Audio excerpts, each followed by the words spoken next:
Hey, what is up, everybody? I'm here to give you a read aloud series for The Adventures of Tom Sawyer, Chapter 7. If you want to check out my read aloud series for chapters 1 through 6, click on this playlist up here that I'm going to be making um, in about an hour or so, if I remember. And let's just get right into it. This chapter is called Early Lessons. And it starts on page 58 and ends on page 65. So I'm just going to get right into it. This chapter isn't as long as chapter 6, thank God. It's only like 7 pages. So I'm pretty happy about that. So I'm just going to get right into reading it. The harder Tom tried to fasten his mind on his book, the more his ideas wandered. So at last, with a sigh and a yawn, he gave it up. It seemed to him that the noon recess would never come. The air was utterly dead. There was not a breath stirring. It was the sleepiest of a sleepy days. The drowsing murmur of the 25 studying scholars soothed the soul like the spell that is in the murmur of bees. Away fell in the flaming sunshine. Cardiff Hill lifted its soft green sides through a shimmering veil of heat, tinted with the purple of distance. A few birds floated on lazy wind high in the air. No other living thing was visible but some cows, and they were asleep. Tom's heart ached to be free, or else to have something of interest to do to pass the dreary time. His hand wandered into his pocket, and his face lit up with a glow of gratitude that was prayer.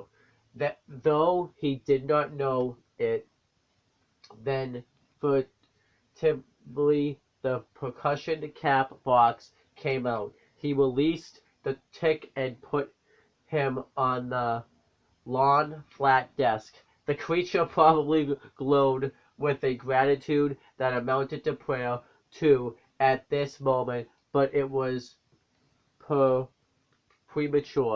for when he started thankfully to travel, Tom turned him aside with a pin and made him take a new direction. Tom's bosom friend sat next to him, suffering just as Tom had been, and now he was deeply and gratefully interested in this entertainment in an instant.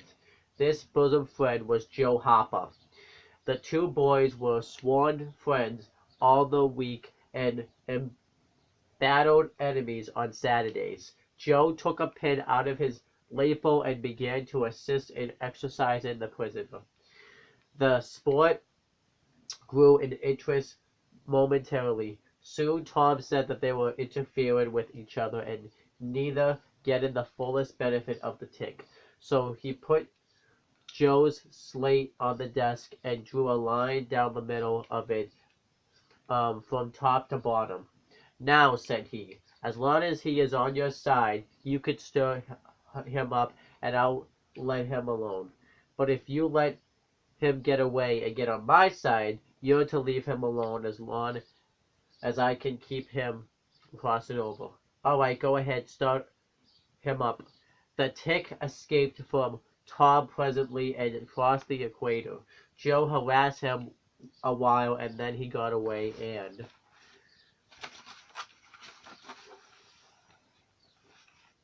crossed back again. This change of base occurred often.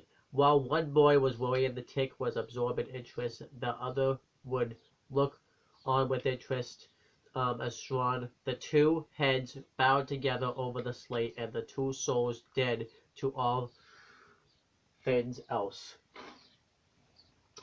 At last, luck seemed to settle and abide with Joe. The tick tried this, that, and the other course, and got as excited and anxious as the boys themselves. But this time And again, just as he would have victory in his very grasp, so to speak, and Tom's fingers would be twitching to begin, Joe's pin would deftly head him off and keep possession. At last Tom could stand it no longer. The temptation was too strong. So he reached out and lent a hand with his pin. Joe was angry in a moment. Said he, "Tom, you let him alone. I only just want to stir him up a little, Joe." "No, sir, it ain't fair. You just let him alone." "Blame it, I ain't going to stir him much. Let him alone, I tell you." "I won't." "You shall. He's on my side of the line." "Look here, Joe Harper, whose is that tick?" "I don't care whose tick he is. He's on my side of the line, and you shan't touch him." "Well, I'll just bet I will, though. He's my tick, and I'll do what I blame please with him or die." A tremendous whack came down on Tom's shoulders and its duplicate on Joe's, and for the space of 2 minutes the dust continued to fly from the two jackets and the whole school to enjoy it. The boys had been too absorbed to notice the hush that had stolen upon the school a while before, when the master came tiptoeing down the room and stood over them. He had contemplated a good part of the performance before he contributed his bit of variety to it. When school broke up at noon, Tom fled to Becky Thatcher and whispered in her ear, "Put on your bonnet and let on you're going home, and when you're going to get the corner, give the rest of them the slip and turn through the lane and come back. I'll go the other way and come over. Will am the same way." So the one went off with one group of scholars and the other with another. In a little while the two met at the bottom of the lane, and when they reached the school they had it all to themselves. Whew. Then they sat together with a slate before them, and Tom gave Becky the pencil and held her hand in his guided um it so and so another and so created another surprise house. When the interest in art began to wane, the two fell to talking. Tom was swimming in bliss. He said, "Do you love rats?" "No, I hate them." "Well, I do love too. Live ones, but I mean dead ones, to swing around your head with a string." "No, I don't care for rats much anyway. What I like is chewing gum." "Oh, I should say so. I wish I had some now." "Oh, do you? I've got some. I'll let you chew it a while, but you must give it back to me." That was agreeable, so they chewed it, turned about and dangled their legs against the bench in excess of contentment. Were you Was you ever at a circus?" said Tom. "Yes, and my pa's going to take me again sometime, if I'm good. I've been to the circus 3 or 4 times, lots of times. Church ain't shucks to a circus. There's things going on at a circus all the time. I'm going to be a clown in a circus when I grow up." Which is normally you don't want to be a clown in a circus when you grow up. "Oh, are you? That'll be nice. They're so lovely, all spotted up." "Yes, that's so. And they get slathers of money, most $1 a day." Probably sounded like a lot back then, but Ben Rogers says, Ben, say, Becky, was you ever engaged?" What's that? Kinda can't wait to see what he says to that. "Why, engaged to be married." "No, would you like to?" "I reckon so. I don't know. What is it like?" "Like, why it ain't like anything. You only just tell a boy you won't ever have anybody but him. Ever, ever, ever, and then you kiss, and that's all. anybody can do it. No, but so he doesn't exactly have the definition correct. Um, kiss. Why? What do you kiss for? Why, that is to. Well, they always do that. Everybody? Why, yes, everybody. That's in love with each other. Do you remember what I wrote on the slate? Yeah, yes. What was it? I shan't tell you. Shan't I? Shall I tell you? Yes, but some other time. No, now. No, not now, tomorrow. Oh, no, now. Please, Becky, I'll whisper it. I'll whisper it ever so easy. Becky hesitated. Tom took silence for consent and passed his arm around her waist and whispered the tale ever so softly with his mouth close to her ear, and then he added, "Now you whisper to me just the same." And I think this is a picture of that. Probably, I'm not sure if you can see that or not, but that's a picture of that instant going on. She resisted for a while, and then she said, "You turn your face away so you can't see it. See, and then I will, but you mustn't ever tell anybody. Will you, Tom? No, now you won't, will you? No, indeed, indeed, I won't. Now, Becky."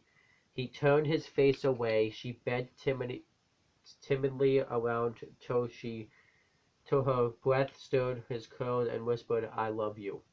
Then she sprang away and ran around and around the desk and benches, with Tom after her, and took refuge in a corner at last with her little white apron to her face. Tom clasped her about her neck and pleaded, "Now, Becky, it's all done, all over but the kiss. Don't be afraid of that. It ain't anything at all. Please, Becky." And he tugged at her apron and the hands. By and by she gave up and let her hands drop. Her face, all glowing with the struggle, came up and submitted. Tom kissed the red lips and said, "Now it's all done, Becky. And always after this, you ain't ever to love anybody but me, and you ain't ever to marry anybody but me. Never, never, and forever. Will you?" "No, I'll never love anybody but you, Tom, and I'll never marry anyone but you. Anybody but you. And you ain't to marry anybody but me either."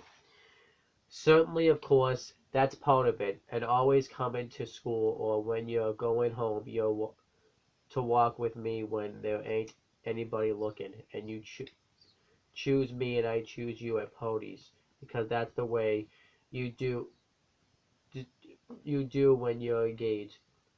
It's so nice. I never heard of it before. Oh, it's so gay." I think it means happy, because that's also what gay means. "Why, me and Amy Lawrence." The big guys told Tom his blunder, and he stopped, confused. "Oh, Tom, then I ain't the first you've ever been engaged to." The child began to cry. Tom said, "Oh, don't cry, Becky. I don't care for her any more." "Yes, you do, Tom. You know you do." Tom tried to put his arm about her neck, and she pushed him away and turned her face to the wall, and she went on crying. Tom tried again with soothing words in his mouth, and repulsed again. Then his pride was up, and he stood away and went outside. He stood about, restless and uneasy for a while, glancing at the door every now and then, hoping she would repent and come to find him, but she did not. Then he began to feel badly and fear that he was in the wrong. It was a hard struggle with him to make new advances now, but he nerved himself to it and entered. She was still standing back there in the corner, sobbing with her face to the wall. Tom's heart smote him. He went to her and stood a moment, not knowing exactly how to proceed. Then he said hesitantly, "Becky, I don't care for anybody but you." No reply, but sobs. "Becky," pleadingly, "Becky, won't you say something?" More sobs.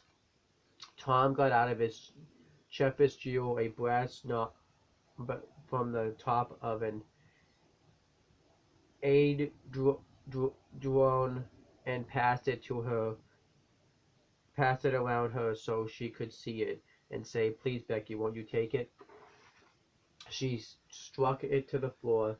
Then Tom marched out of the house and over the hills and far away to the school. No more that day. Presently Becky began to suspect. She ran to the door. He was not in sight. She flew around to the play-yard. He was not there. Then she called, "Tom! Come back, Tom!" She listened intently, but there was no answer. She had no companions but silence and loneliness. So she sat down to cry again, and upbraid herself. And by this time the scholars began to gather again, and she had to hide her griefs and still her broken heart, and take up the cross of a long, dreary, aching afternoon, with none among the strangers about her to exchange sorrows with. I feel really bad about that. Um, yeah, overall, that chapter was actually really well done. I like the way it was written. The emotion in the chapter just had me want to keep reading again, again, and again. I liked the whole chapter. Obviously, the beginning had Tom and Joe Halper, you know, fighting over this tick, and then, but yeah, the chapter definitely got better when you had this stuff happen between Becky and Tom.